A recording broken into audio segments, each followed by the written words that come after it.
Vote ചോരി. Rahul Gandhi തൊടുത്തുവിട്ട ആരോപണത്തിൻ്റെ തീവ്രത രാജ്യത്തെ ഇളക്കി മറിച്ചുകൊണ്ടിരിക്കുകയാണ്. 300ഓളം MP-മാർ തെരഞ്ഞെടുപ്പ് കമ്മീഷൻ്റെ ആസ്ഥാനത്തേക്ക് മാർച്ച് നടത്തിയിരിക്കുകയാണ്. അടുത്ത കാലത്ത് കോൺഗ്രസിൽ നിന്നും രാഹുൽ ഗാന്ധിയിൽ നിന്നുമൊക്കെ ഉണ്ടാകുന്ന സർജിക്കൽ സ്ട്രൈക്ക്, തെരഞ്ഞെടുപ്പിൽ കൃത്രിമം കാണിച്ചുകൊണ്ടാണ് BJP വിജയിക്കുന്നതെന്ന ആരോപണങ്ങളും സംശയങ്ങളും നേരത്തെ തന്നെ നിലനിന്നതായിരുന്നുവെങ്കിലും അന്ന് പക്ഷേ അത് പരസ്യമാക്കാൻ ആരും മുന്നോട്ട് വന്നിരുന്നില്ല.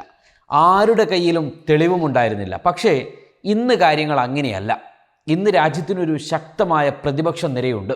ആ പ്രതിപക്ഷത്തിന് പ്രതീക്ഷ നൽകുന്ന നേതാക്കളും പ്രസ്താവനകളും ഇടപെടലുകളും അവരുടെ ഭാഗത്തു നിന്ന് ഉണ്ടായിക്കൊണ്ടിരിക്കുന്നുണ്ട്.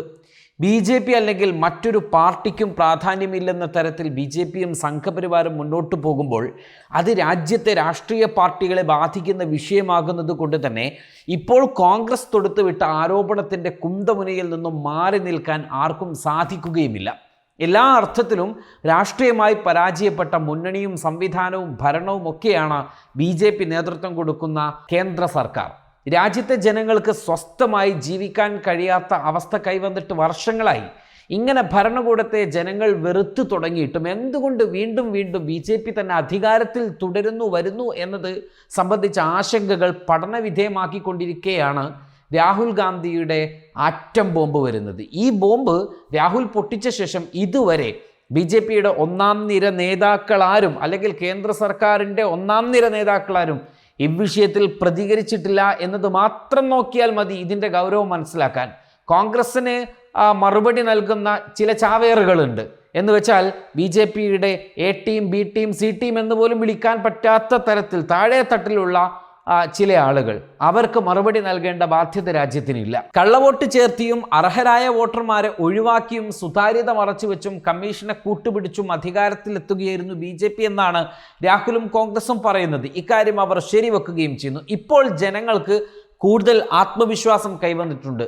BJPക്കെതിരെ പ്രതികരിക്കാനും രാഹുൽ ഉയർത്തിയ ആരോപണത്തിൻ്റെ പശ്ചാത്തലത്തിൽ പ്രതിഷേധത്തിൻ്റെ സ്വരം ഘടിപ്പിക്കാനുമെല്ലാം. ഇത് ലക്ഷ്യമിട്ടുകൊണ്ടാണ് വോട്ട് ചോരി എന്ന പേരിൽ ഒരു ആപ്ലിക്കേഷൻ തന്നെ രാഹുൽ ഗാന്ധി പ്രസിദ്ധപ്പെടുത്തിയത്. വെബ്സൈറ്റും ഫോൺ നമ്പറും നൽകിയതിലൂടെ രാഹുലിനും കോൺഗ്രസിനും പിന്തുണയർപ്പിച്ചുകൊണ്ടുള്ള അനേകായിരങ്ങളുടെ പിന്തുണയും രാജ്യം കണ്ടുകൊണ്ടിരിക്കുകയാണ്. ഇത് BJPയെ ആശങ്കപ്പെടുത്തുന്ന ഒന്നാണ്. ഒരു പക്ഷേ തെരഞ്ഞെടുപ്പ് കമ്മീഷൻ്റെ സുതാര്യതയെ സംശയമുനയിൽ നിർത്തുന്നതായതുകൊണ്ട് തന്നെ വിഷയത്തിൽ തെരഞ്ഞെടുപ്പ് കമ്മീഷനാണ് ഇനി മറുപടി പറയേണ്ടത്. ഇന്ന് മുഴുവൻ പ്രതിപക്ഷ MP-മാരെയും കാണണമെന്ന പ്രതിപക്ഷത്തിൻ്റെ ആവശ്യം ഓഫീസിൽ സ്ഥല സൗകര്യമില്ലെന്നും വേണമെങ്കിൽ 30 പേർക്ക് ചർച്ചയിൽ പങ്കെടുക്കാമെന്നും തെരഞ്ഞെടുപ്പ് കമ്മീഷൻ ആസ്ഥാനത്തേക്ക് വരുന്ന വാഹനങ്ങളുടെ നമ്പറും ആളുകളുടെ ഡീറ്റെയിലും എഴുതി നൽകണമെന്നുമൊക്കെയാണ് കമ്മീഷൻ പ്രതിപക്ഷത്തിന് മറുപടി നൽകിയത്.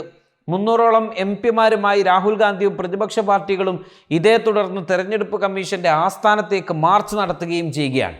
വിഷയം തീവ്രമാക്കാൻ കോൺഗ്രസ് വിചാരിച്ചാൽ ഇനിയൊരു കാലത്തും BJP അധികാരത്തിൽ തിരിച്ചെത്താത്ത തരത്തിൽ BJPയെ ജനങ്ങൾ മാറ്റി നിർത്തും എന്നു തന്നെ നമുക്ക് വിശ്വസിക്കാം.